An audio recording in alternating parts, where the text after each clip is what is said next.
Welcome back, everybody. First things first, I would like to apologize for those of you who had to sit there and listen to songs about sushi. Just saying that now, that it was not my decision. I have no control over that. So, any and all complaints need to be filed in triplicate to the lawyer. That's actually not true at all, because you could always just be like, hey, lawyer, play X, Y, and Z, and I would just play it, so... But when no one gives me songs to play...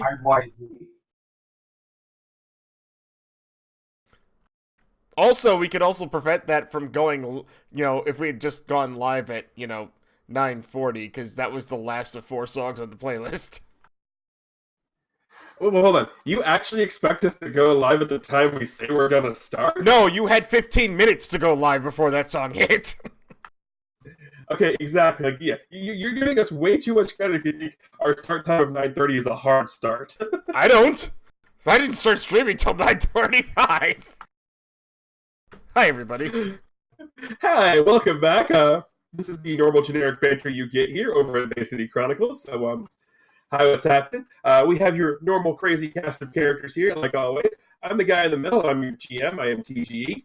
And tonight we've got the man, Dark Falls, the myth, Nerestra, the legend, Crimson Avex, and the I'm really not sure how he got in here, OPT lawyer. I sued somebody. Probably. It was a very long line and complicated settlements and plea bargains and threats, but, at the end of the day, here I am. Okay, let's be honest. He traded 2 sheep and a wool. Oh, well, 3. Well, 2 sheep and a wool would be 3 sheep. It was 3 sheep and a wool. I'll trade you for 1 ore. Fair enough. Anyhow, welcome back to Bay City Chronicles, everybody. This is going to be issue 3.6, Prologue. Oh, thank God we finally got to the prologue. It's not 1,000 Heartbeats. What's up with that? If you tuned in for 1,000 Heartbeats Part 7, you're on the wrong channel. Right. It would have only been Part 5. Anyhow, if you haven't gone ahead and figured out what we're talking about there, go ahead and head back to our YouTube page, which will be happily linked in the chat. Or if you're watching this on YouTube, awesome. Again, we have all of our playlists over there at YouTube, and go ahead and watch those, catch up. But watch us here live in general. There we go. So last time, we finally finished up the 1,000 Heartbeats. Basically, at the end of it, you guys were in the science building at Villanova University, where it was quite obviously an ambush. You guys quite handily, and by quite handily I mean Malkyr Killstall again, took out the leader, quote-unquote leader, of the group of assassins known as the Covenant, Al-Kayal. In addition to that, a couple of bits of information were revealed. Al-Kayal was shocked to see Phantasm there, who, according to his intel, was not supposed to be there, referred to Phantasm as Mikuts. After all of that was taken care of, one of the assassins remained and started giving a little bit more backstory into what sort of happened. Basically said that there was someone who was trying to manipulate things for their own gain. And she is trying to prevent somebody, Mikuts al-Garal, specifically he who was outside of fate, from stopping whatever plans she has. Basically, that's what it is. He heavily implied that there were more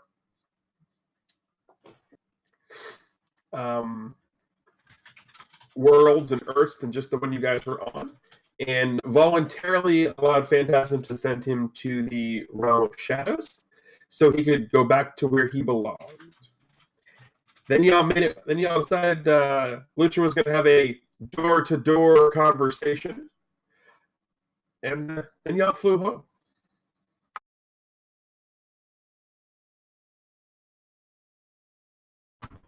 So, with that, ladies and gentlemen, boys and girls, children of all ages, Degeneration X. We welcome you. The tag team champions. What? No, I'm not going to go there. I could do that whole spiel, but no. Welcome, everybody, to issue 3.6, Prologue. So are we still on the plane, or did we make it back already? If you would like to still be in the plane, you can still be in the plane. Otherwise, we'll start back at base. If you want to be off the plane, I'm sure Phantasm wouldn't mind taking Lucha and throwing him off. I mean, Actually, no, he wouldn't do that I to was gonna Lucha. say, yeah, I'm thinking. No, he'd have the bots do it instead. Nah, I got nothing to do on the plane. All right, so do what you need to. So when we get home, Lucha's been distant for most of the trip. Not sad distant, just kind of thinking, longing almost, if you will. Contemplatively distant? Sure. As we land, Lucha gets off and immediately goes inside the barracks looking for Dr. Casey. He's not in the immediate area. Lucha looks up and says, "Hey, Hunter." Hi. Well, a question. Do you prefer Hunter or Hub? Hub when there are other people around who don't know? Fair. Okay, great. I didn't want to offend you. So, Hunter, where's Dr. Casey at? In his office. Oh, okay, cool. Thanks. Lucia kind of pads up towards his office. Purposely. Before Lucha can get there, I'm assuming everybody else has at least made their way into the barracks at this point. It depends on where they drop my unconscious carcass. Oh, that's right. Are you still out? That's up to you. No, I'll be awake by now. Yeah. Yeah. Well, when you guys walk in, yeah. the first words out of Hub's mouth rec are, room. "Guys, I think Lucha's going to ask Dad one of his questions." What do I do? Play along. Is that really all it takes? Just remember, the questions for us do not hold the same context as what they do for Lutra. Lutra is dead serious about these questions. I mean, you're not wrong. So, scene shift, office door. Lucia knocks. It slides open. Oh. Lucia smiles and pads inwards, and he sees Dr. Casey, and he doesn't say anything. He just walks up to Dr. Casey, and he hugs him tightly. Okay. What is this for? What did you do? Nothing. Just, you helped him, and yeah, I don't know how to thank you. You don't need to. It was my job. But it just means so much to me. And to know he's, well, I'll say I know he's alive. I know that he's not, but whatever. But he's safe. I'm pretty sure. So, thank you. You saved his life. That means a lot to me. All I did was my job. I know. Lucia lets go of him. Looks up and says, that's all. I just wanted to say thanks. And with that, he turns around and leaves the office. The next comic panel is just Dr. Casey sort of sitting there like, I have more children around here. That's the thought bubble is, I have more children around here.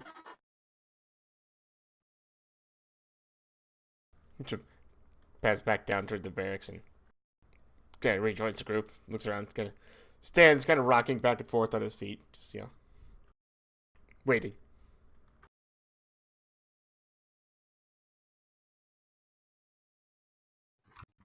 So, what's our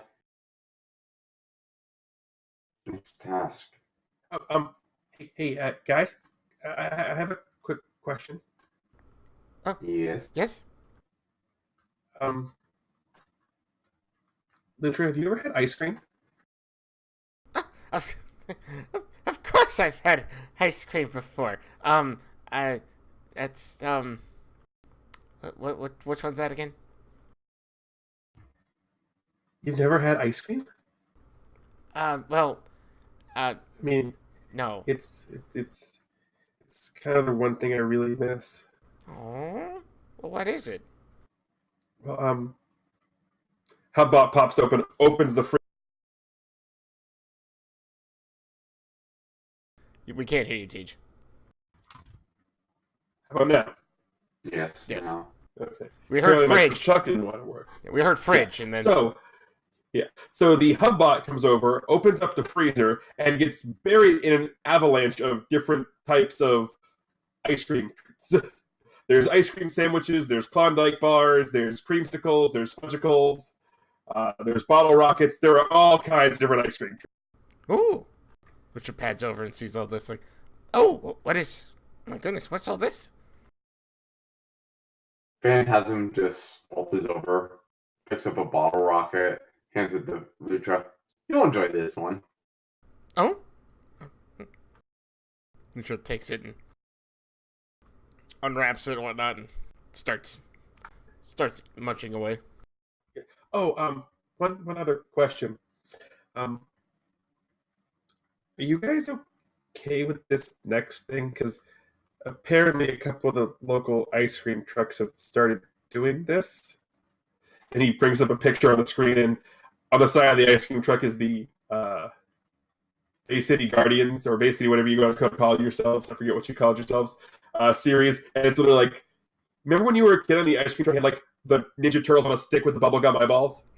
Yes. You have that, but it's for you guys. Richard looks up and he's like, "What? Is that supposed to be me?"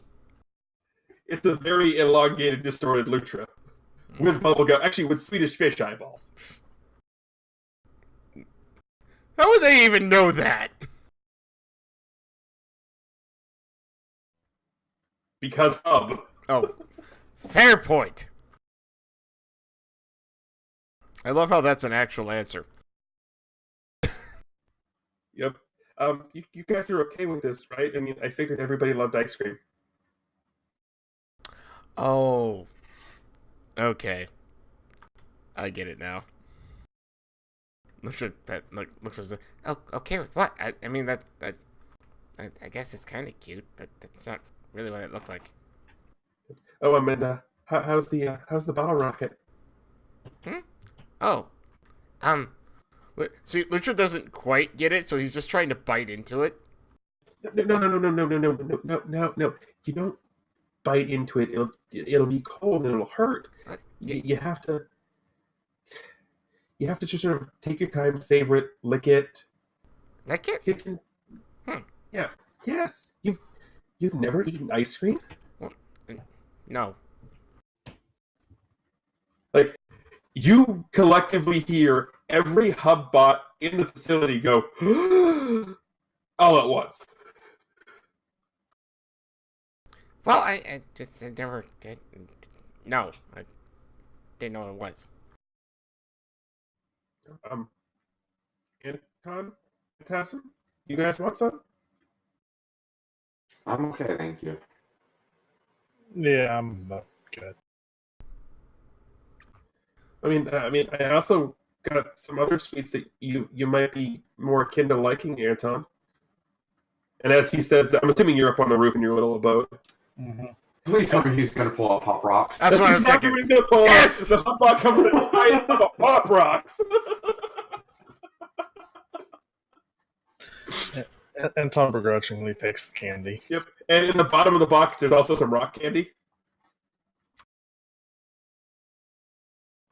I hope that's okay.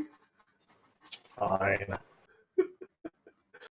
On the inside, you're like, I don't think he liked the Pop Rocks. Joe looks at Pop Rocks? What Pop Rocks? Oh my goodness. Neutral Pop Rocks. Anton's kind of walking down and hears this and hands the bag of Pop Rocks to Lutra. Oh, okay. Thanks. Lutra has the bottle rocket ice cream in the one hand and now a bag of Pop Rocks in the other hand. And he's got like the melted ice cream snout. Yes. His thing's cold. Well, that's why it's called ice cream, Oh, Lutra. I see. Lucha looks at the bag of Pop Rocks and like opens one of those pouches and just looks inside. It's like, what's all this? Just put it in your mouth and leave it there. Oh, okay. So Lucha takes the entire pouch and puts it in his mouth. Like, not like dumping it in his mouth. No. I mean like with the pouch, just the whole thing into his mouth. No. Take them out of the pouch. Oh, okay. Well, fuck. Takes out the pouch and then dumps the candy in his mouth.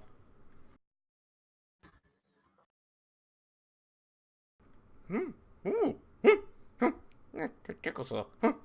That's weird. That feels weird. It's kind of still. Wait for it. Phantasm slides a 7-up towards Lutra. You're pretty sure you can hear the Bahabots smiling.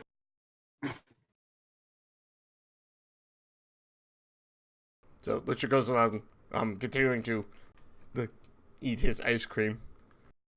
Or his bottle rocket thing.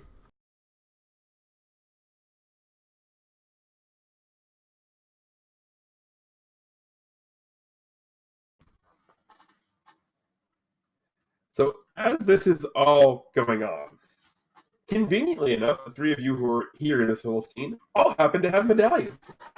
So as this is going on, you're going to get one of those little vision type thingies.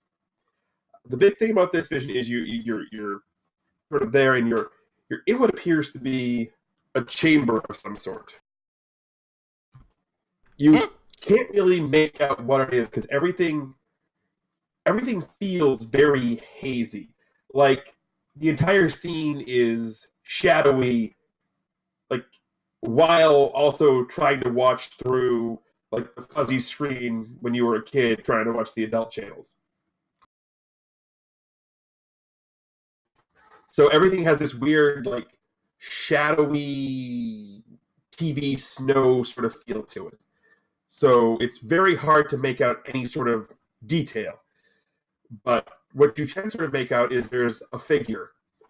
It looks human-ish as far as you can tell. And it's approaching something that is constantly changing shape. It's going from a square to a circle to a diamond to a polyhedron to it's just constantly fluctuating in shape. And even through all of this haze, you can tell that whatever this object is immensely powerful. Because even through this vision, you can feel the magic and the power radiating from this.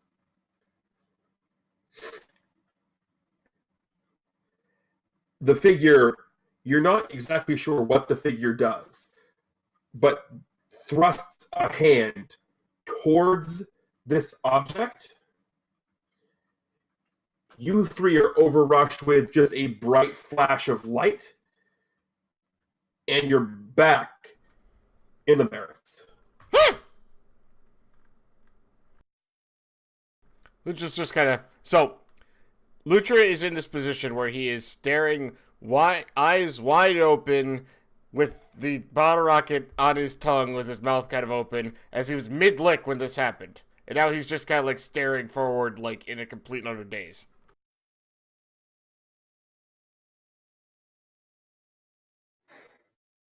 Phantasm sort of just wanders over to the couch, falls into the couch, and is like, my god, I'm a modern day Scott Bakula. Scott, who? We'll get it on Netflix for you. Don't worry. Oh, okay. Anton, being quite used to these visions at this point, is kind of just like, okay. Well, this was completely different than any other vision you've seen. because every other vision you've had has been clear, at least from a visual point of view. It might not have been clear from what it's trying to communicate. This was the first one that was obfuscated. That's kind of where I was headed. Who turned on the 90s filter on the Vision thing this week? He just kind of frowns and says, I don't even know it's real.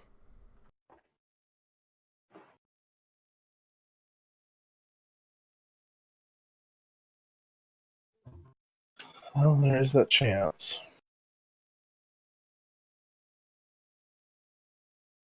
Like, do we really know what these things even are? Lucius says, looking at... Actually, instead of looking at it, he, like, pulls out his amulet and just kind of, like, takes it off his neck and is looking at it, like, straightforward. Like, do we really know much about these things in the first place? Well, we know they give us extra power. We know we eventually have to go back to Egypt.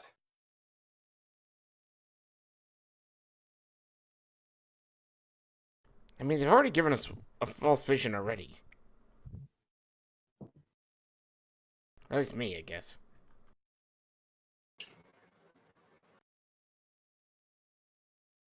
Mine's been fairly doom and gloom. It hasn't been happy visions.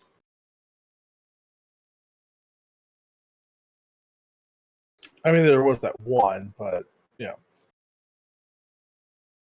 Now, do you believe they're false visions, Lutra? Or do you believe that they are visions that we're supposed to be preventing? Well, I mean, mine was. We were told it was.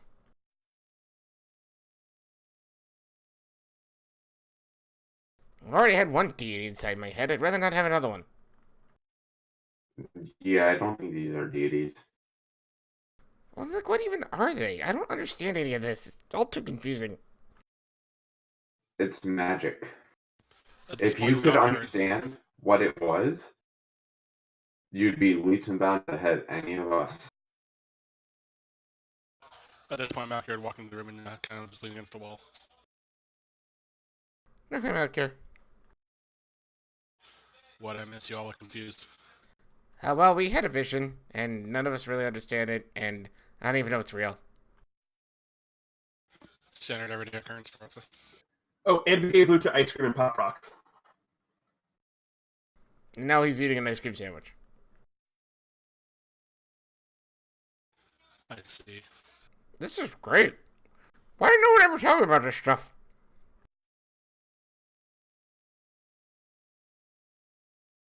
Phantasm walks over to the freezer, rummages for like a few seconds, and all you hear, or all you see, is him just drop his hands to his side.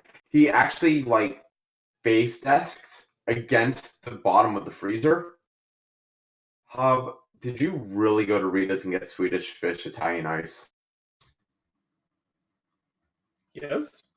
Well, I didn't. I had it delivered. I mean, is there something wrong with that? Once the otter finds it, yes. What? Finds what? Nothing. Oh, Nothing at all. okay. Richard finishes his ice cream sandwich and then finds anything else and starts eating it too. Ooh, my favorite, cookie dough. In the ice cream. Yes, it's vanilla ice cream. Oh, that stuff, yes. Ben & Jerry's? Imported from Vermont. Oh, there you go. Phantasm picks up another one. Hey, Anton, I found another one for you. We got some Rocky Road here. Hmm. The humbug goes, "Hey, look, another one!" Look, she goes over to the cabinet, opens the cabinet, pulls out, and look, Muddy Buddies.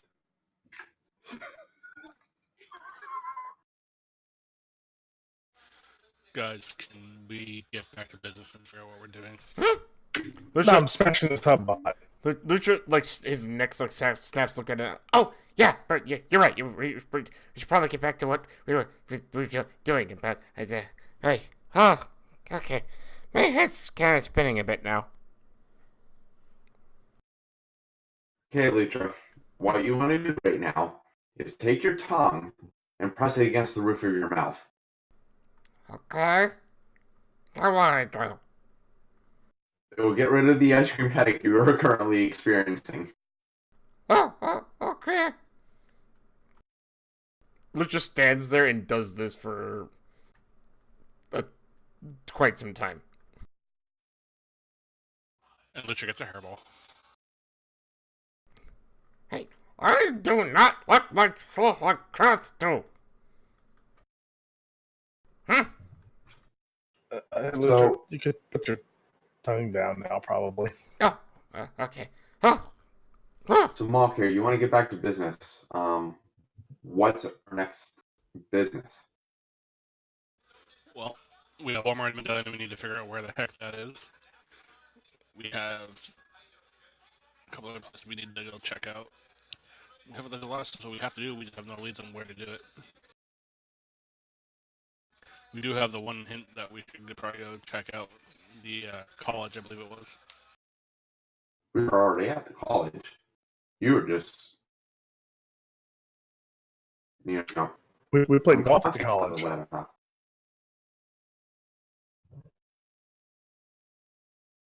I think our next step for the medallion would be Salem.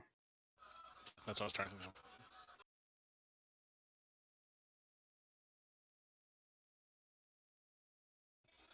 Well, if that's where we gotta go, maybe we should start heading over there. Well, does anyone else have any ideas?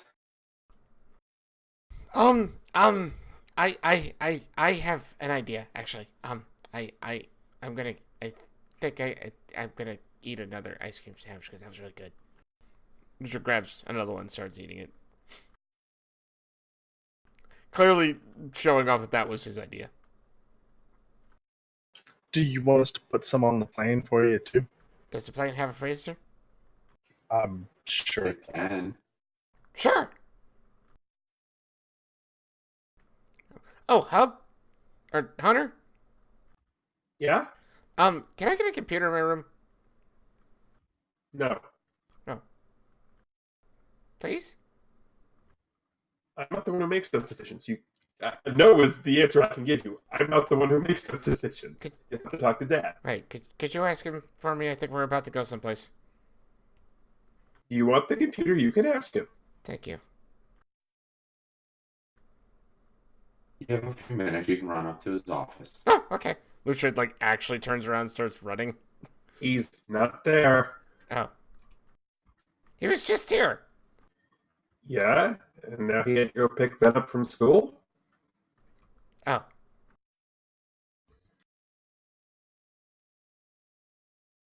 Lucha is clearly bouncing around because he's, like, just kind of walking all over the place right now.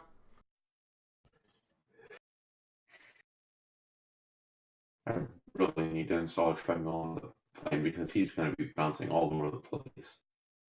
I'll just put a rock on. Hey, I got a question.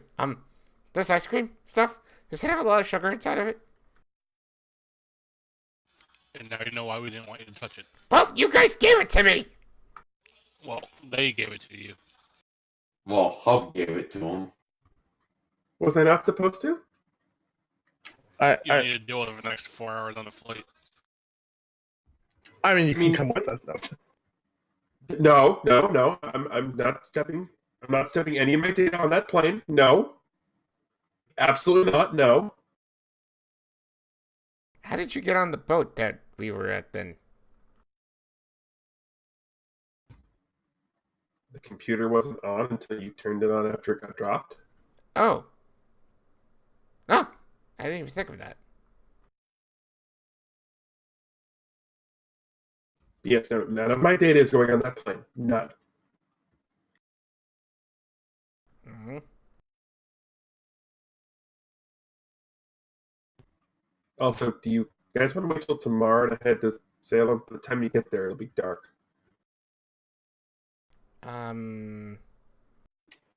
Sure. Let the otter sleep the sugar off. Sleep. Sleep. Say anything about sleep. Do I need to go? I don't need to go sleep right now.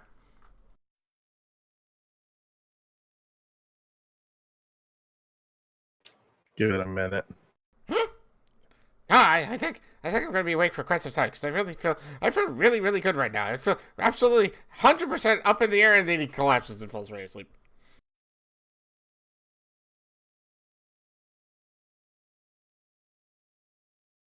Yeah, I guess we're waiting till tomorrow now.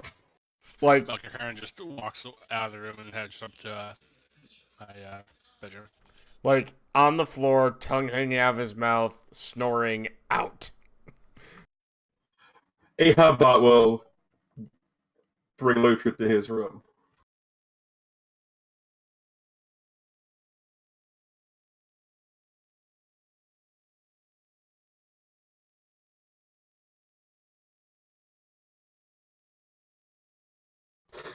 Anything happening the rest of the night? Well, when was that? Just out of curiosity. That would have been approximately 3:30, 4 o'clock in the afternoon PST. Okay, so I figured Lucha takes a nice little nap and gets up at about 7 so he can start cooking dinner for everybody. Roll it.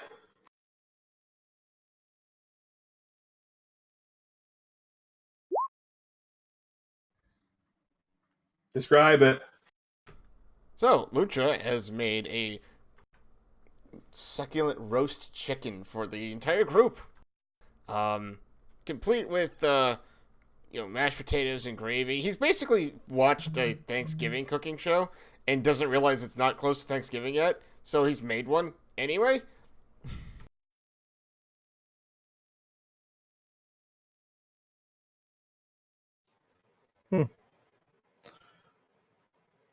Thanksgiving dinner. What's Thanksgiving?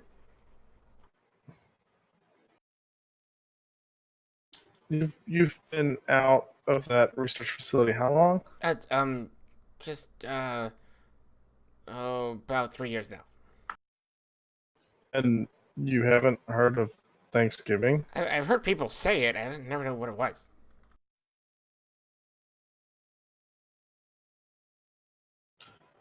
Anton pulls up the computer and Googles Thanksgiving and kind of shows Lutra about the pilgrims and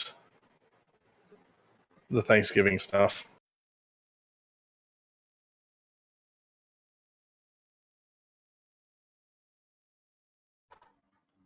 Not to interrupt a heartwarming moment, but for those of you wondering what the Lutra Pop could look like, go ahead and click that link that's in the Twitch chat. If not, could the reader please click that and pop it up on screen for a second? Because oh my gosh, that's adorable. If you can recover, like No, he's broken. I'm dead. Hold on, I might be able to do this. It's awesome. It's literally awesome. There it is.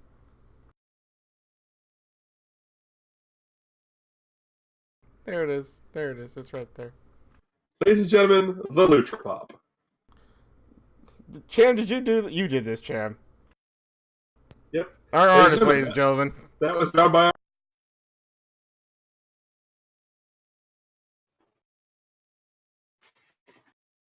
Okay. I'm sorry. Where were we? Thanksgiving. Lucha was getting a lesson on pilgrims. Gotcha. Okay. So Lucha looks at reads and oh, okay.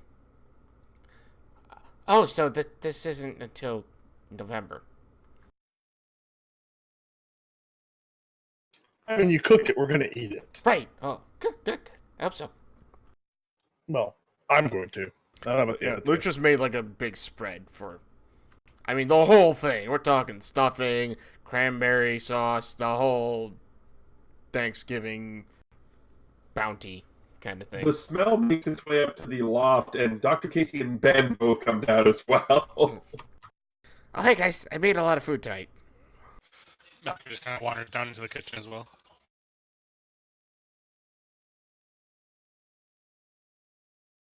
Melchior gets a glass of wine and fills up a plate and sits in his chair and starts eating.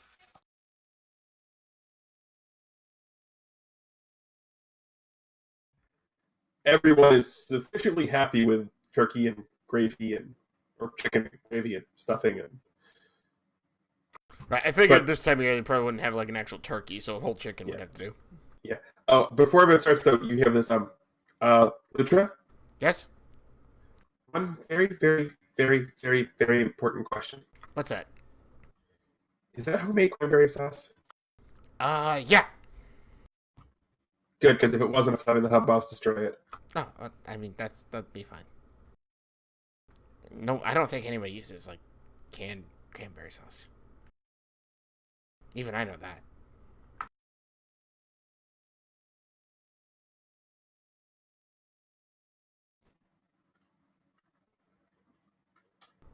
Oh, hey, Dr. Casey. Yes. I just had a quick question. Can I get a computer? There's one right there. I mean, like, in my room. Kind of, a few things I want to kind of do that I don't want to do in my room. His face goes as red as dark sweater. Did you say that? What? And he can't respond to you right now. He has no response. Ben sitting right next to him is sitting there and just sort of be like is staring at you like, oh my god. What? And like the face, like the face of the Hubbard just has like the jaw dropping animation, like Right. What? I just want to listen to music. That's Lucha looks around like he has literally no idea why everyone's looking at him like that. Because he has no idea.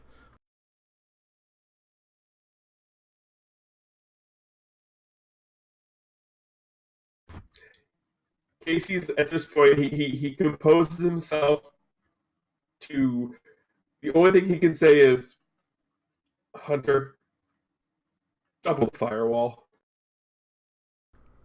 What? I would just set fire in my room.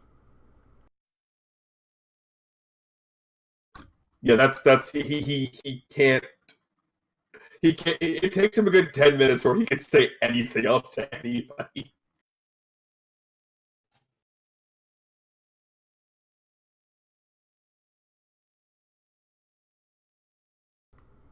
Just shrugs.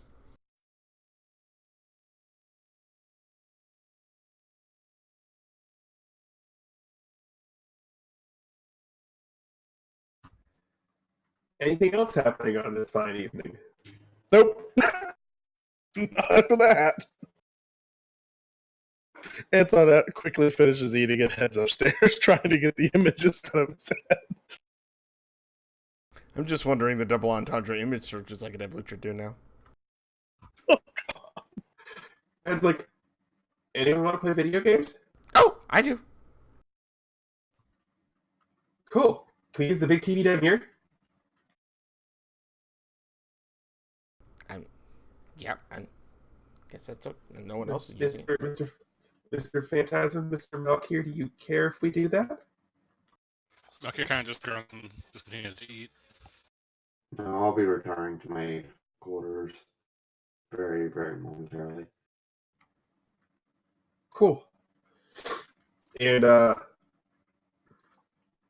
next thing you know, Lucha plays Mario Kart. Which one? The good one. Define. Yes. This would be like Double Dash or Wii. It would be the Wii. Wii. 2008 would be Wii. Double Dash was good though. I mean, Double Dash wasn't bad. But remember, this is Dr. Casey. It's the highest available technology. Right. Oh, this guy kind of looks like a weird turtle dinosaur. That's kind of cool. I like that. He's big too. Just the spikes in the shell though. It's kind of weird. Ben is playing as Luigi.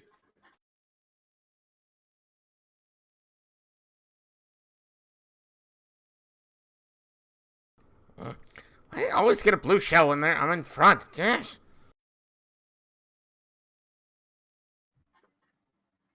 Any dramatic flashbacks yet, Nora?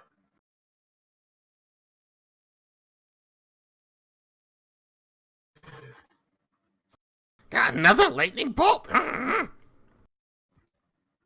Oh, really? Did the blooper have the ink everywhere? Oh, I can't see anything.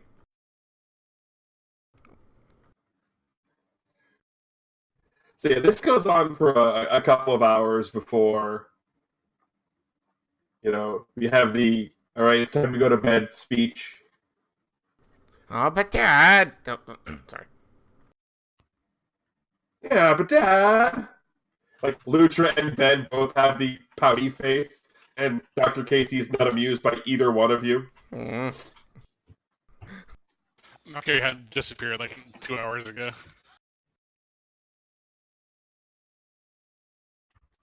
So, how early in the morning are you guys setting off for Salem? Depends on when the otter wakes up from his Mario Kart. I could probably go to. Lucha goes to bed quickly after that. Because he's tired. It's been a long day. An emotional day at that.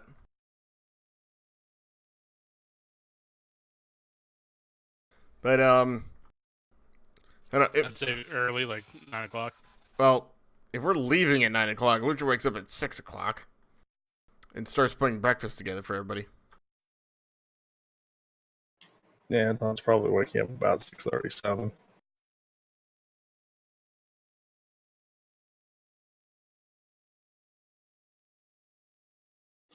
What are you having for breakfast this morning, Luke? And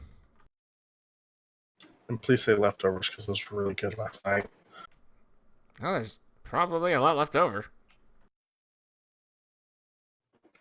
And Don skips over Lucha's cooking and just starts making a plate of last night's dinner to eat for breakfast.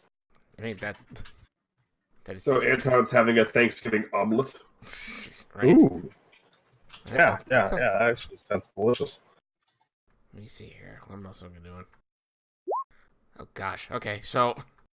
In the meantime, Lucha's making the best damn scrambled eggs you've ever had in your lives. Not your mother's scrambled eggs? I have no idea, but they're insane. Filled with everything you could possibly want, or nothing if you want it. He makes a scrambled egg bar, for crying out loud. Scrambled eggs and whatever you want in it. All the eggs you can get. There you go. Well, then get cracking. Oh, he's cracking.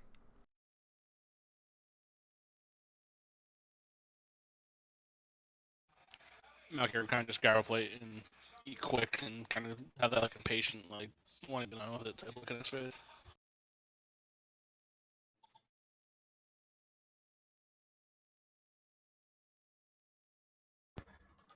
Eating happens, and plane? Yeah. Let me finish stuffing my face, though. Let's go. Don't stuff yourself too much. We actually have to probably, like, move around. So, although, I don't know, this flight's probably going to take a while. Never mind. Let's unpack so let's go to lunch. So when you get to the plane, there are two noticeable additions to the plane. A freezer and a treadmill. The Hubbot's put in a good night's work.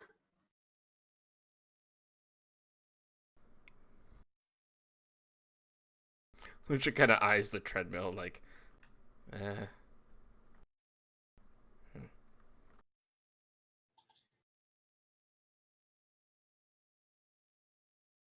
He kind of stays away from it.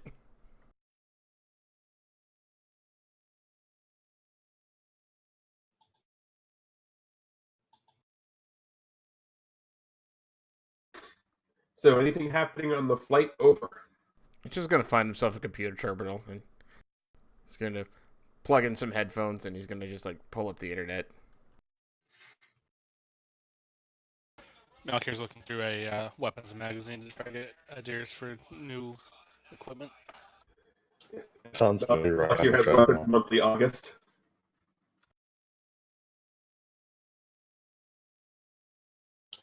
Yeah, Anton's taking a jog on the treadmill. Phantasm's looking stuff up on the computer in the cockpit. I mean, autopilot to Salem's easy. All right. Is any of the things being looked up relevant to Salem? No. At least not what Lutra's doing. For Phantasm, yes. Okay, what is Phantasm looking up? Just specific locations in Salem. Fair enough. Go ahead and roll me a technology check.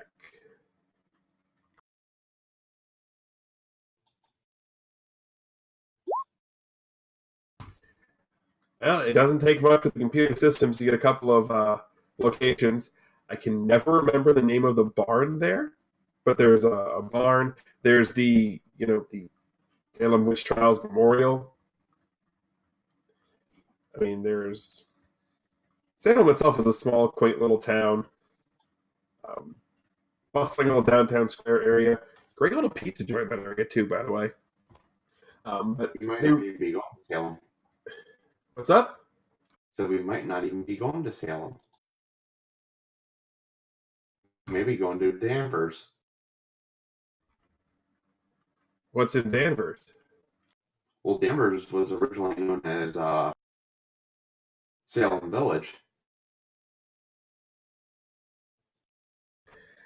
With that, I will go ahead and give me an insight check.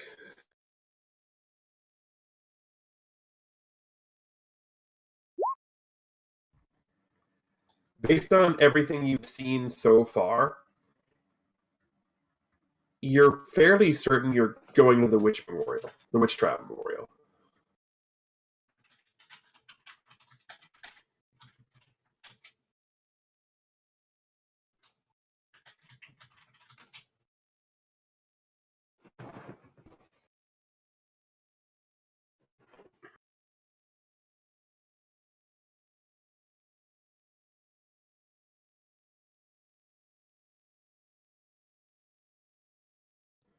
But yeah, based on everything that you remember from all the other stuff, is you're pretty certain you're going to the Witch Trial Memorial.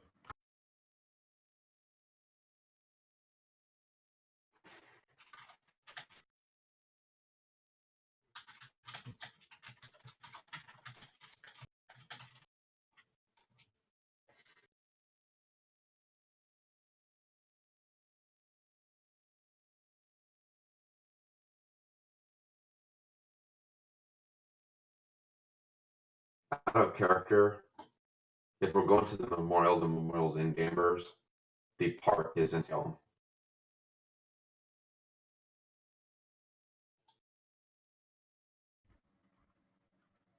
Just saying out of character.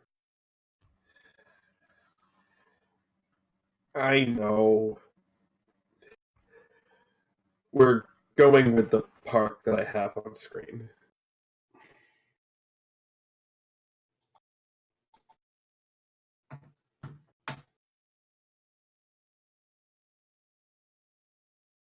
Okay, I'll just go with it.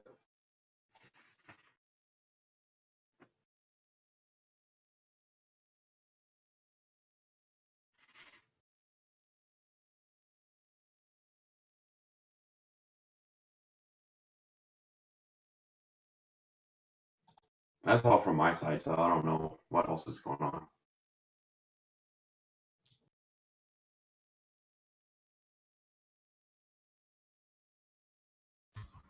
Anything else crazy happening on the plane, or are we landing in Salem? Anton's still jogging. Early Mac here making a couple notes in the Max is looking at nothing of importance as of now. Lutra seems engrossed in the computer screen he's looking at.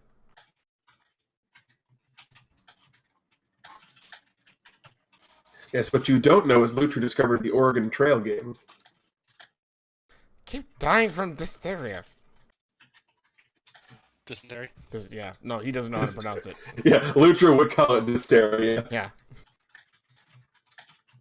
Just wait till he finds out what pneumonia is. So I'm assuming we arrive in Salem unless there's anything from the evil GM. There is nothing crazy happening on the flight over, so yes, you can happily arrive in Salem, Massachusetts.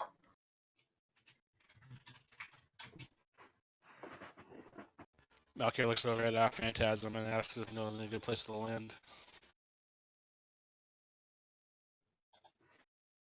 We land just outside of Salem.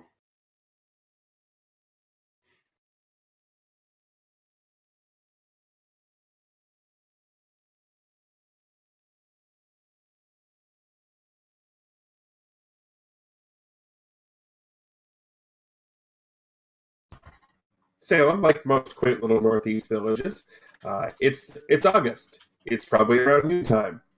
It's hot and humid. Malkier feels just fine.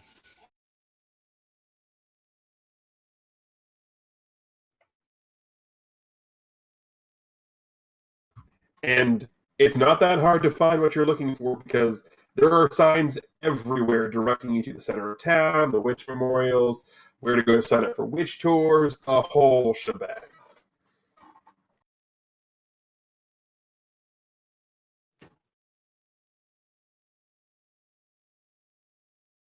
So do you guys think we should just head over? Or you want to scout first?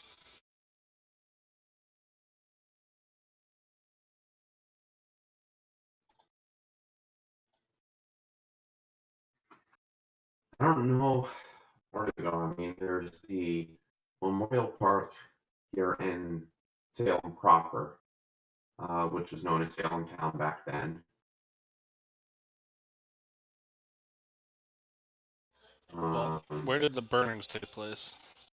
Well, that's the thing, is the burning is lore. It's of all the accused people, and I might be slightly off with this number, but I think there was like 19 total that were found guilty and executed. They were all by hanging. So should we make our way to where the gallows were and see if there's anything around there? That's the thing, they don't know where the gallows were. They can only assume, but no one has actually identified where the gallows are. And really outside of the memorial over in Danvers and the park here, that's pretty much what is given for memorials. So I mean, I guess it's a place to start. It would be in the park. Why don't two of us go to the park and two of us go to the memorial? Because if there is a medallion, I don't think any of us would want to be separated. This is one time where I don't think it's probably beneficial, just because of what we dealt with in the past. Fair. So let's head to the park then. As you can see on screen, it's a quaint little park. If nobody taps Lucha on the shoulder, he's still got headphones on, engrossed in whatever he's looking at on the computer screen. When I shut the plane off, I shut that off too. Yeah, no Nothing power, no computer internet. itself, just the sound. Oh. Yeah. Okay. Like, oh! Oh! Shakes his head, takes his head, says, oh! Oh, sorry, we there yet? Yes, we're there. Oh, good.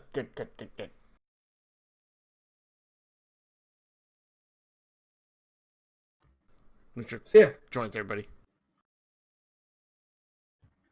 quaint little park in Salem.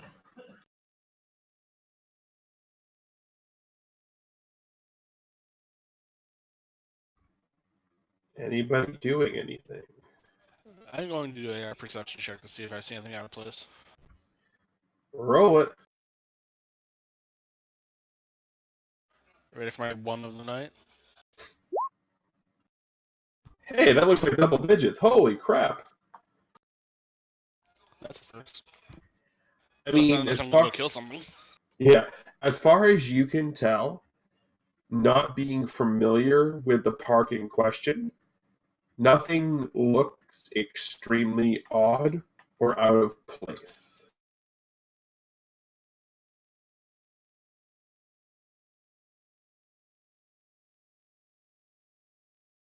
Anton's going to use his medallion to detect magic in the area. Perception check, please.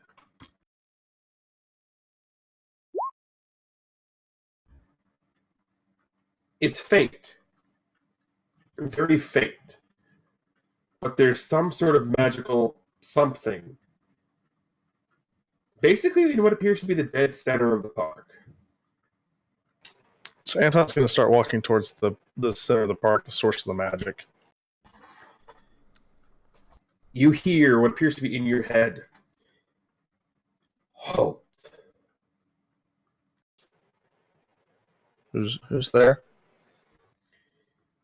You are not one who can possess what is here. Oh, what is here? None of your concern. You start talking to me, so it's my concern now. You get no response. However, Malkir, and you guys will actually all hear this now. Harbinger. What brings you here?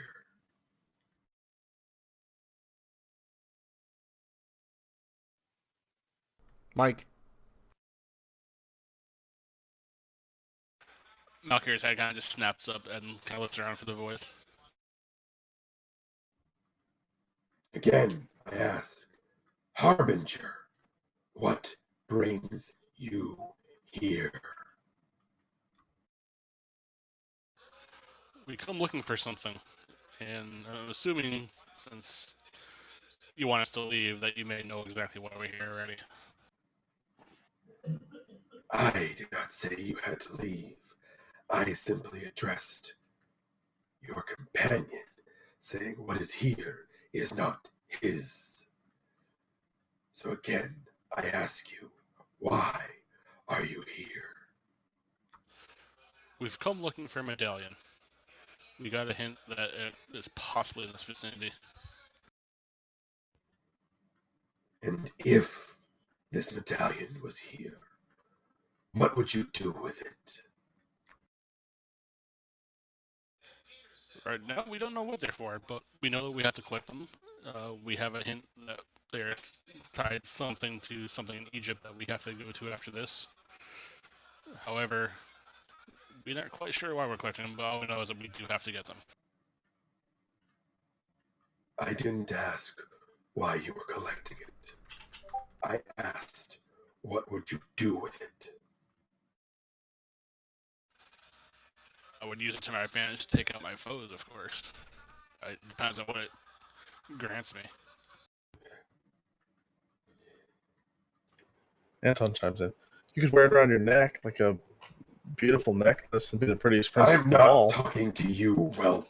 Malkir kind of just holds his hand up in front of Anton, like, to silence him.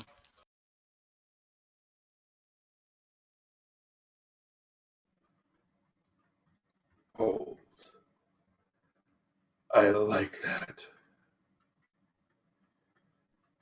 You say you'll use them to help fell your foes. Why don't you prove to me how well you can do that?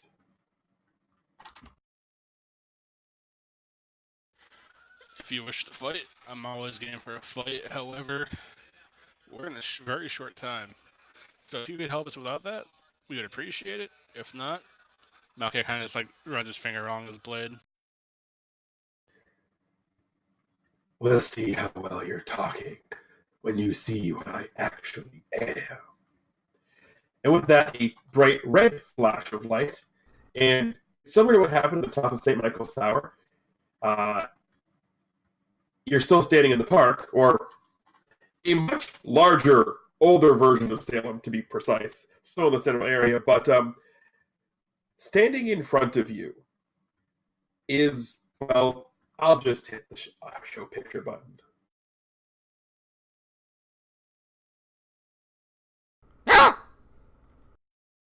Wait, does everyone see this, or is it just Melchior? Everyone sees Okay. the ancient red dragon standing in front of you. Yeah, there's just screams and like falls to the ground like backwards. Like, what is that?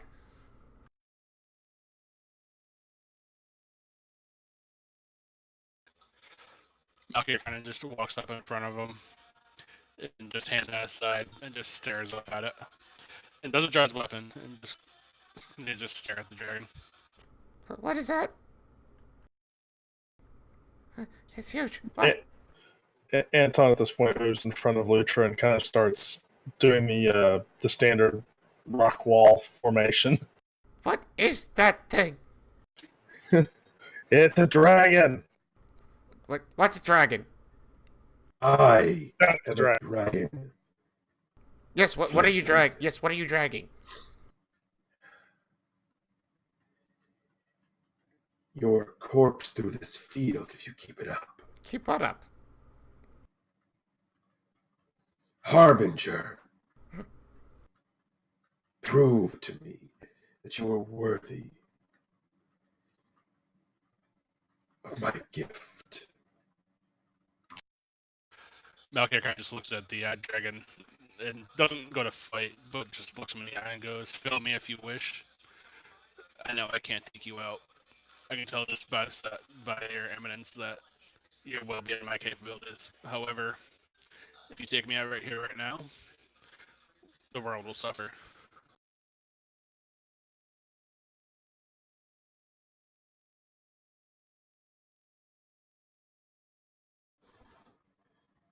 Be that as it may, I still need to test you.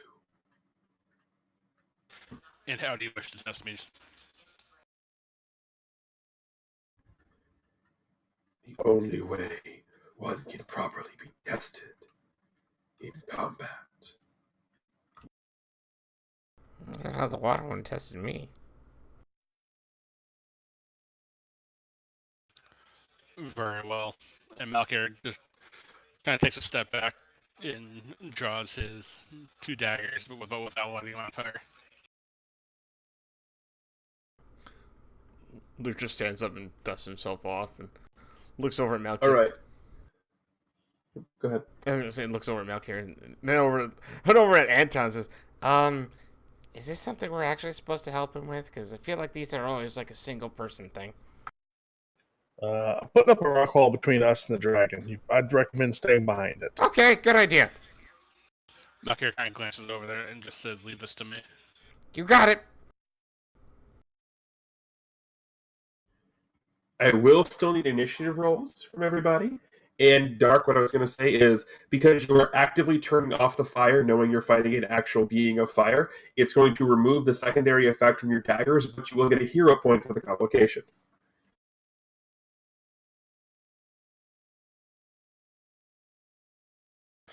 And so it begins.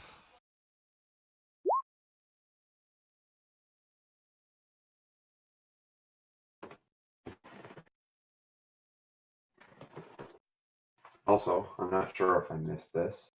But what Phantasm does, and obviously I'm going to go first here. He turns into a mist. And the dragon almost hears a whisper. And the whisper says, "For what reason is this your pyre?"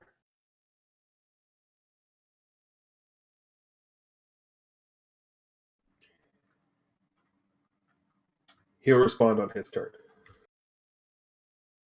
What was the question? I couldn't hear it. For what reason is this your pyre? Because remember, Yeah. Salem didn't actually have any burnings, so. Right.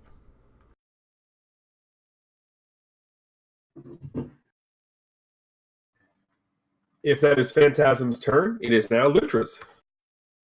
So Lutra is positioned behind this rock wall Anton has made. Just kind of peeks over and goes, "You can do it, Malchior!" And then he stands behind the wall. That's all he does. Anton.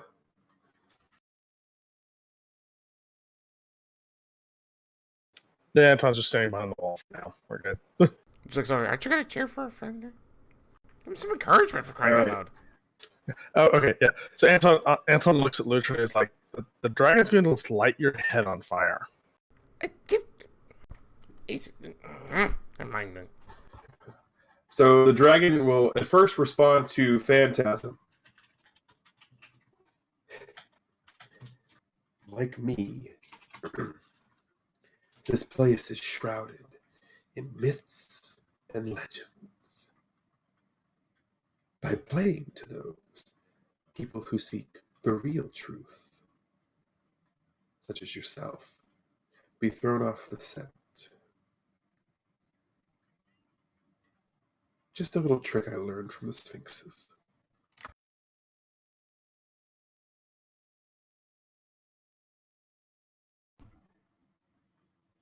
And after he's done responding to the mist, he looks back down at Malkir. Now, Harbinger, show me what you've got. And the dragon bares his teeth, but doesn't make a move. Malkir is up.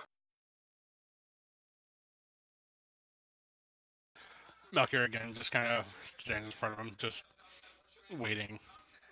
And he readies his weapon and kind of spins around, like in his fingers. He's still just kind of reluctant to battle something he can't defeat.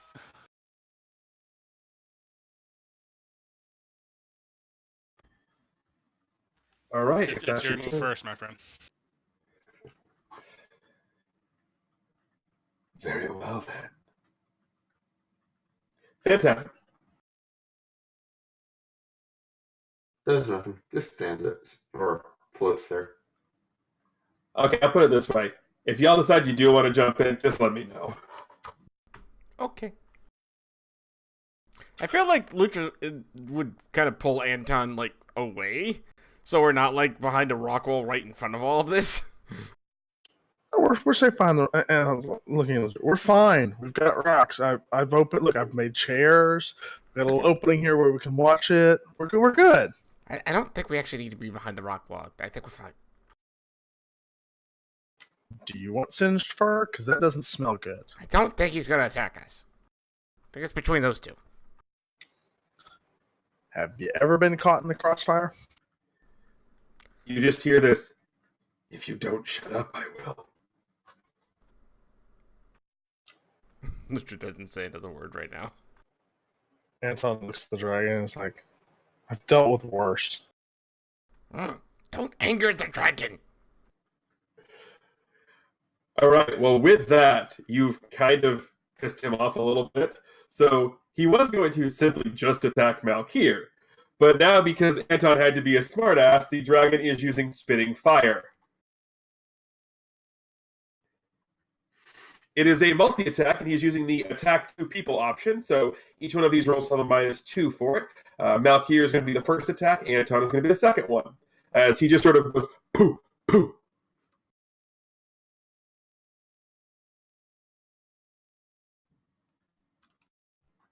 So does an 18 hit Malkir? For which stat? It would be dodge.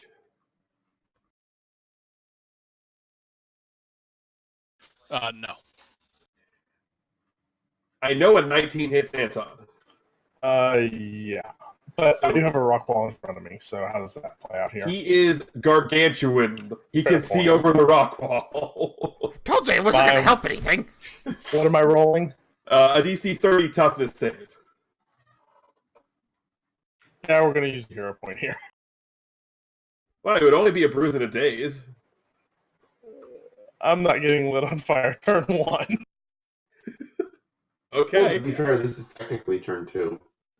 Fine, whatever. I'm not getting lit on fire turn 2. Yes. But I he was sort of engulfed you in it, and he's sort of making a point. All right, point taken.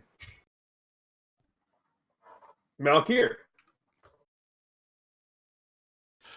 At this point, you can kind of see that Malkir is pretty much studying like everything that he can to see exactly if he can spot any kind of like weakness or like so that he could actually strike out and damage this thing.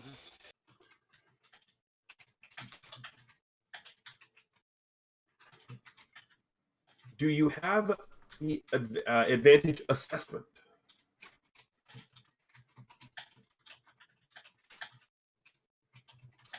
No, I don't. Then I can't give you any information about the dragon because in-game terms you have no way of figuring it out. If you give me an insight check, I can give you basic information. Well, no, here, I'll just go off basic anatomy then, and just kind of rush at it and go like toward his blind spots. Okay. So, go ahead. So what Malcolm's going to try to do, and I'll use a hero point to this, is to go towards its like hind leg and run up it, then run towards its head and go for its eyes. Okay. I will need either an acrobatics or an athletics check as you're making the attack because you are running up hardened scales. So you'll get the attack. The athletics check. Okay, yeah. The athletics check is to see if you actually get there, which you do. All right, so roll to hit.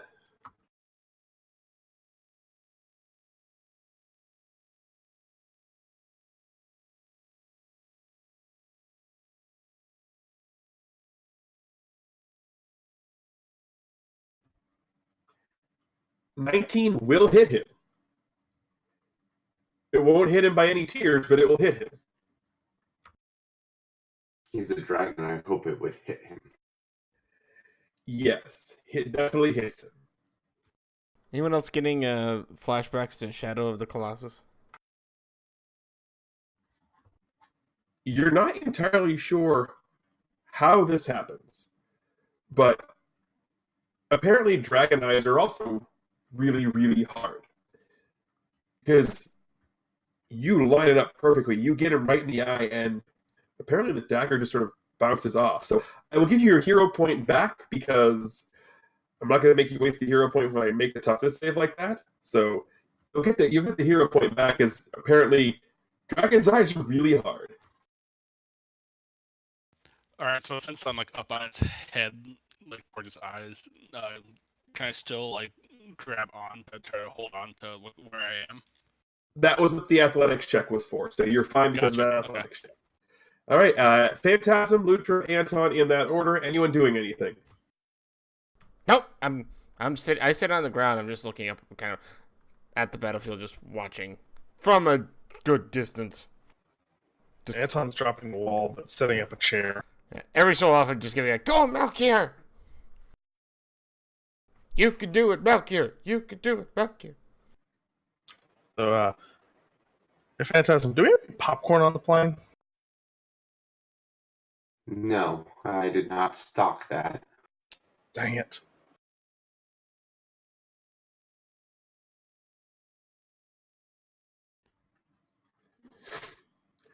It is the dragon's turn. You just hear this. You're bolder than I thought. Normally, that'd be a great place. But there's one aspect of me you're forgetting. And you can hear a specific emphasis on the word aspect when he says it. And you all can hear this, by the way. And he sort of gesticulates with his claws. For those of you who played D&D, these are somatic components. And, well, he is attacking Malkier with something you normally don't expect to see from a ancient red dragon that's not just chomping down on you. He is attacking you with Ancient Flare.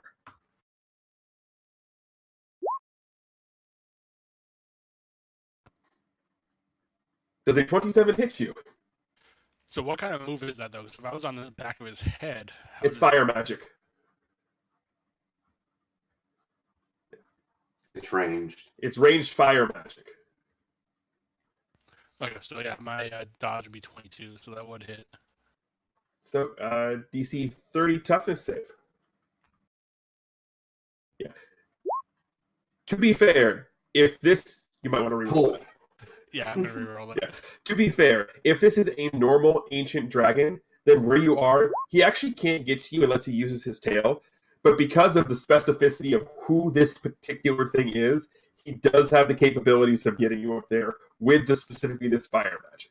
But hey, he's impressed when you get basically immolated and you're still there because you only take a bruise from that. As opposed to almost outright dying in one shot. Yeah, pretty much. So your turn to respond, Malkir. So would this blast come from like inside his mouth? No, this is specifically like if it was a breath weapon, which would be spitting. The three. Behind the curtain for a second, he's got 3 variations of his breath weapon: cone of flame, line of flame, and spitting fire. Those emanate from his breath weapon. So you have to be in front of him. He can't turn his head to get you with his breath weapon. He can't claw bite you because, well, for obvious reasons. So the 2 ways he can get you are he can tail smack you, but based on he's a smart enough dragon to know that based on what you just did running up him, he's not going to smack himself in the back of the head. So the only ways he can get to you, So the only ways he can get to you are the fire magic that he has. So, and because he can feel where you are directly on his head, he knows where you are.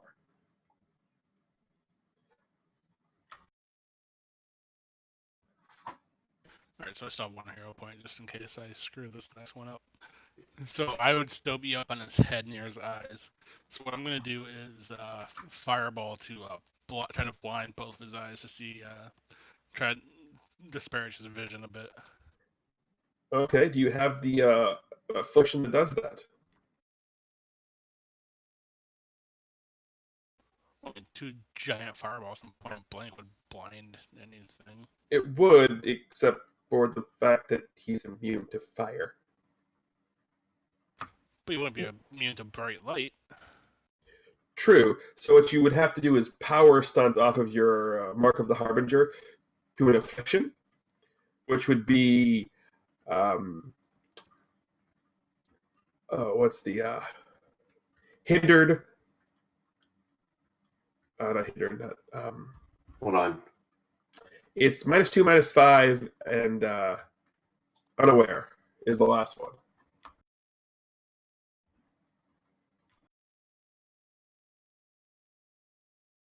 So I'd be -5 to my dodge or -5 to...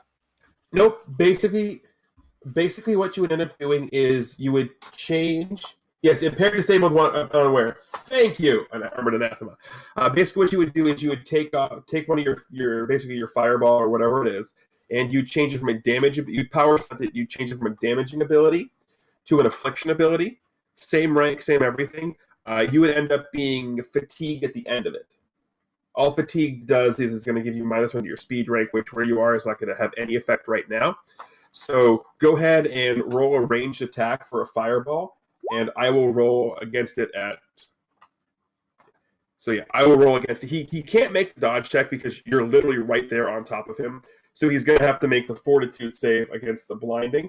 And it's going to be empowered because literally you're right on top of him.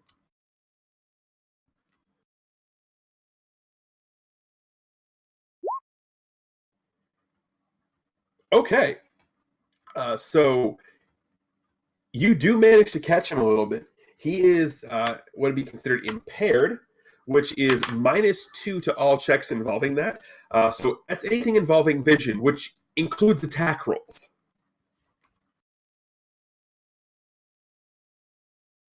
Now, do I need to roll acrobatics to like stay up on his head? Yes, acrobatics or athletics to stay up on his head. Because he is flailing a little bit because you just blinded him. Yeah, you're fine.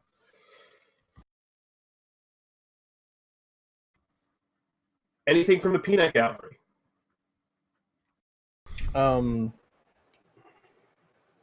out of hero points, right? I don't It's a actually. new session, so you should have 1. Yeah, Yes, one. yes, you've already used yours. The other 2 still have them. Yes, Anton specifically is out of hero points. Well, there goes that idea. So, just witnessing what I did, like, not too far away, the shroud of darkness that is sort of just floating there in the air, sort of turns into like a mini cyclone and basically wraps itself around Malkir. And after it dissipates, Malkir sort of feels a slight boost. And what Phantasm just did was he used Inspire rank 2. All right, so that means until the start of Phantasm's next turn, anytime you roll a d20 at all, you add +2 to that. So right now he's -2 vision. I'm +2 to my part. Pretty much, yeah.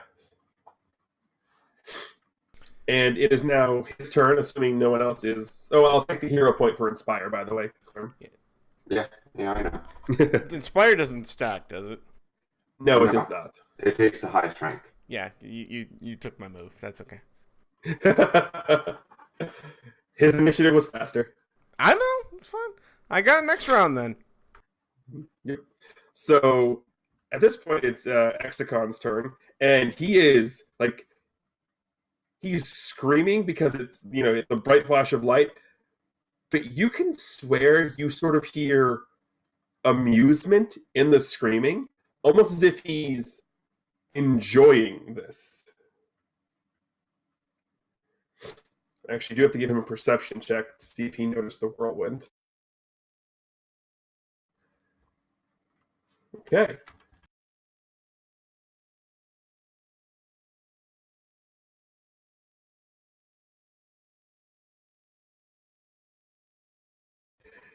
You're going to hear him talk. This is the most fun I've had in quite some time. But if you think a cheap parlor trick is going to help you, you have another thing coming. And I'm going to apologize to your friends as well, but they're going to be caught in the crossfire here. And as he says that, you can feel rumbling, and then a massive burst of flame comes out in all directions. Is a 60-foot burst, so everyone's getting this. I'm going to need dodge checks from everybody. He is using Nova Burst. So, question, does everyone get the Inspire then? Everyone gets my Inspire. That's what I meant. Correct. All right, It's so... concentrated on dark, but everyone gets it because Right. everyone As long as in you range can of me. see it. Right. So I was asking, all right, so just roll dodge is what you're saying? Yep. If you have evasion, apply it. Evasion 1 is +2 to the roll. Evasion 2 is +5 to the roll. I have evasion. I have evasion too, as a matter of fact. So this is So actually do I. +7 then. So I'm going to get destroyed by that because I can't re-roll. So I rolled 34. Yeah. Right. Well, you said you had evasion. You had evasion 2, right, Krim? Yeah, I'm at 22. All right. 22, unfortunately, will not do it. 24 is the magic number. So for those of you who, let's see, what did you say you got, Lutra? 34? Yeah. That's a dead nut 2 tiers, so you get to roll a DC, cut that DC in half, DC 15. Toughness? Malkir, yeah, DC 15 toughness, because you cut the DC in half. House rule for that way that works. Got it. Malkir, do you have evasion at all? Surprisingly, no. I thought I did, but it's not. All right, so the 28 you pass by 5, so we'll cut that down by 5. You get to roll a DC 24 toughness save. And Phantasm and Anton get to roll DC 29 toughness saves.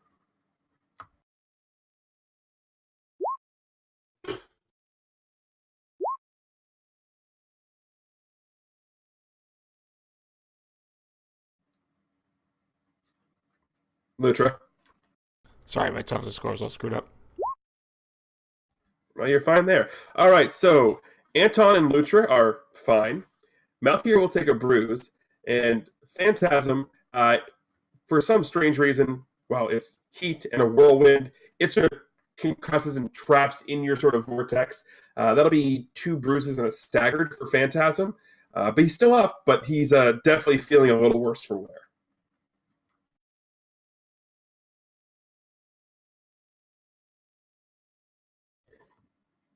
Now, prove to me that you deserve this.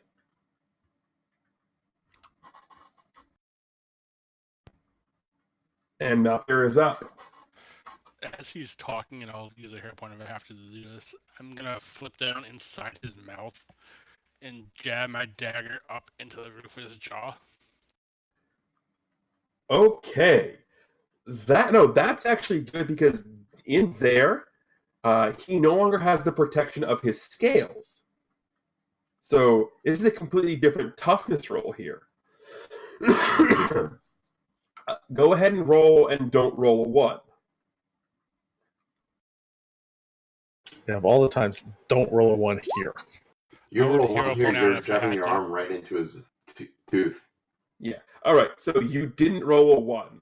Now, as I said, this is a very different type of roll because he doesn't have the benefit of his size, of his scales.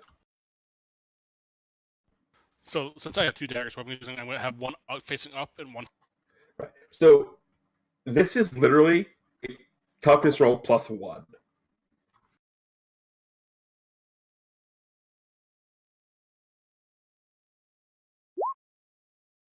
Which, of course, I managed to crit. Wow.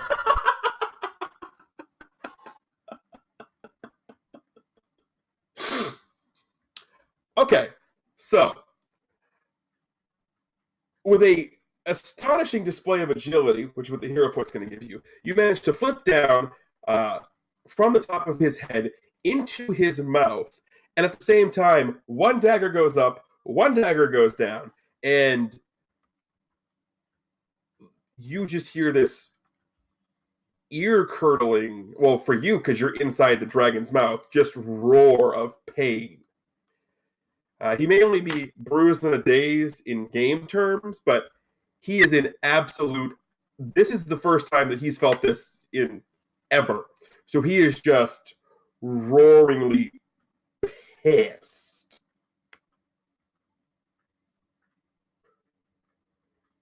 Like, yelling, like...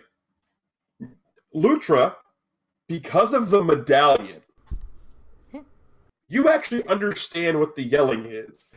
Okay. He's swearing in Draconic. Hey, watch your mouth. Goodness. Yes. I can't repeat what he's saying, Right. but suffice to say, anyone who understands Draconic is going to check on the safety of their mothers right now. Lucha kind of like hears this. It's kind of like he looks a little like.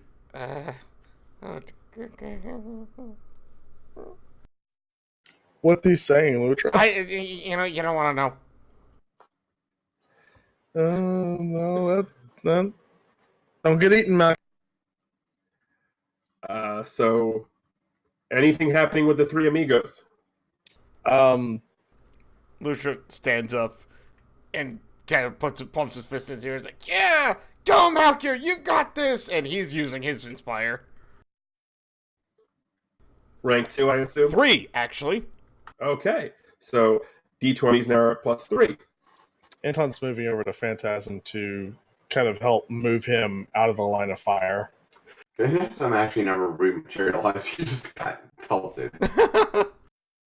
He's still up.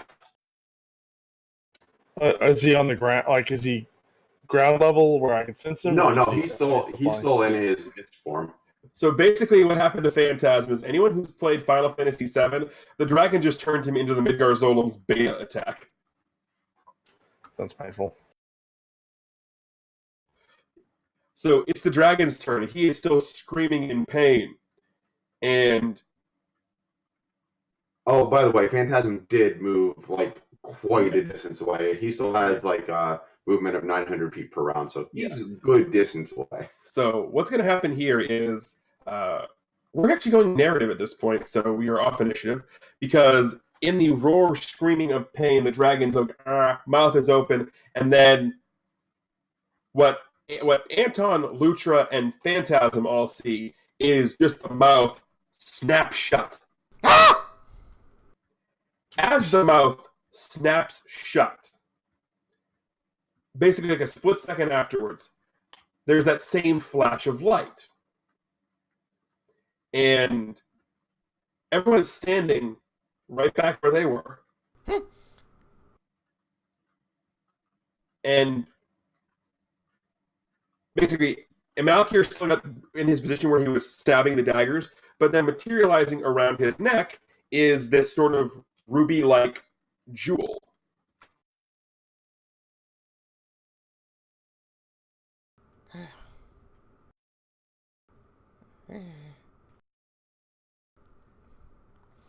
Lucha kind of looks around, feels the grass a bit, and is just like, "Huh? Hey, okay.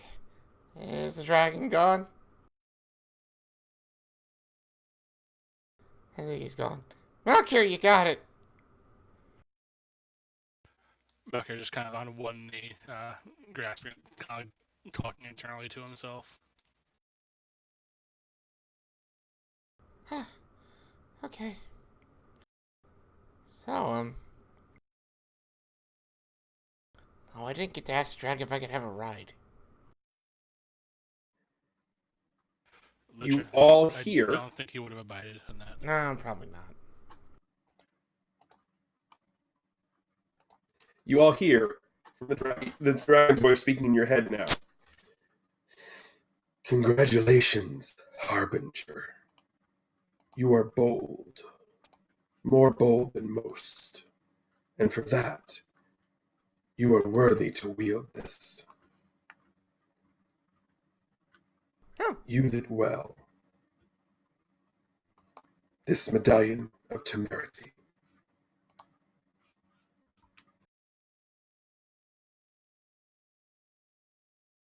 And Bucker in his head would just say that you honor me and thank you. And the dragon wouldn't realize that was a thank you for the fight more so than the medallion. Oh, the dragon knows it's for the fight.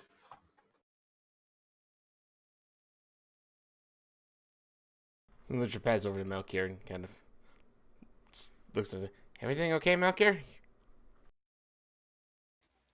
Bucker would just look up at Lucha and go, never better. Good! Bucker would walk over to Phantasm and see if he was okay.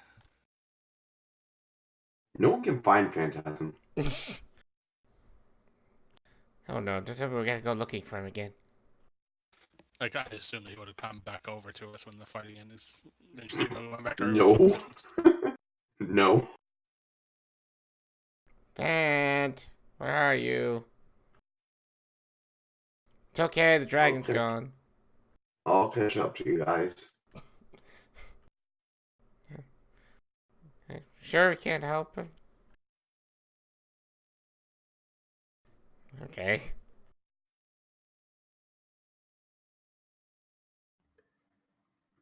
Right after you say, you sure we can help them, all four of you are going to get a vision. Three of you kind of recognize it. It's the same one you had earlier, but this time it is much, much clearer. It's still in that sort of sepia tone, vision-esque stuff that you kind of get, but you can make out everything. You're in a room. It appears to have been specifically constructed for the housing of the object in the middle of it. As I said, the object, you can feel the energy and power emanating from it as it cycles through different colors and shapes. You guys can go ahead and give me insight checks now that it's a clear picture if you'd like. Also, what you notice is the figure that you all saw, or the three of you saw. Holy crap, I'm rolling horrible. The figure is female. And she's sort of not just thrusting anything at the object, she's grabbing the object. And as she grabs the object, the same flash of light appears. And you're all standing back in Salem. Lutra is going to be the only one who's going to get this because he beat the 25. Wow. The object was changing shape and color at the same rhythm as a resting heartbeat. As a what heartbeat? Resting Okay. heartbeat. Okay. That kind of looked like a heartbeat.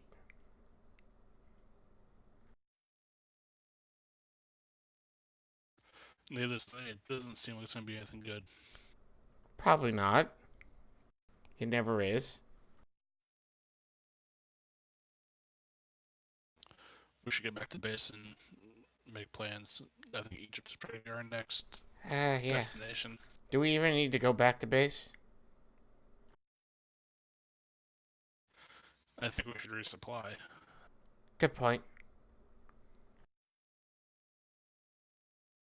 Plus, we have wounded. Right.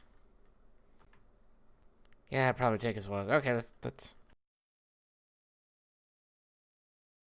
Fan, I could try to look at You that. guys are assuming all this stuff about Fan and literally seeing nothing other than the fire, like, encapsulate his I mean, we just. form. I mean, if you're just gone, we just kind of figure you're gonna be back at the plane at some point. So.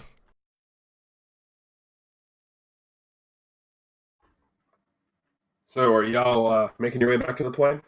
Sure. Yep. Yes. I've been there. I figured. Lucha goes over to you and says, "Hey, Fant, you okay?" Yeah, I'm fine. A little beat up. I mean, heck, you walk into a Dragon's Inferno, that's gonna, send you for a little bit of a shock. Yeah. You want me to look at that? I could try to look at that. I mean, I got it pretty much taken care of, and basically what Lutra sees is one sleeve of Phantasm's jacket is completely missing. It was completely burned. And he has two white bandages just wrapped around, one around his bicep and one around his elbow. I don't know. If, that doesn't look right. You want me to try to wrap that up better? No, it's fine. It's not like I have to fly with it or anything. You kind of do, don't you? No, I have autopilot. Fair. Autopilot engaged. Hi.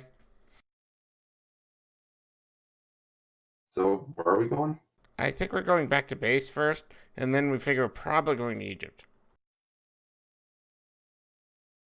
Yeah, let's go to Egypt once moving my shoulder and arm isn't so tender. You sure you don't want me to look at that? I'm at least somewhat decent at this kind of thing. I mean, it's literally just, slight burns. I don't really, it's not like it's a third degree or, any bone or sinew is showing or like you can poke your finger through my arm or anything like that. It's just a slight burn. I mean, I'll just keep it wrapped, and once we get back, I'll just have apply new bandages and be on my way. Oh. Basically, I just don't want to go to Egypt because it's hot there, and hot makes burns worse. No, we're not going. We all decided to go home first. Yes. Yeah. I'm just saying. That's why I'm gonna wait for it to heal a whole lot. Yeah, of course.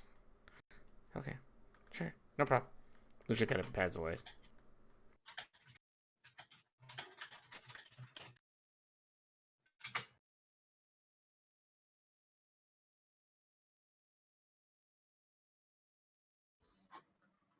So, with that, the flight back to base will be completely uneventful, and we'll address the events of this vision and whatever else you guys seem to want to do next time when we reach issue 3.7. And haven't come up with a title yet, so I can't tease you with that one. But thank you all very much for watching. We hope you've enjoyed your time here. If you're watching on Twitch, thank you very much. If you're watching on YouTube, thank you very much. If you haven't done so already, if you're watching on Twitch, please go ahead and follow the link to our YouTube channel. Hit that follow button over there. If you're watching this on YouTube, follow the link to our Twitch channel. Hit the follow button over there. Again, we thank you all very much for watching. And on behalf of the man, the myth, the legend, and the I don't know how he got in here, I am TGE. That's Cram, OPT, Dark, and Nora. Thank you all very much for watching. And of course, remember to keep hailing.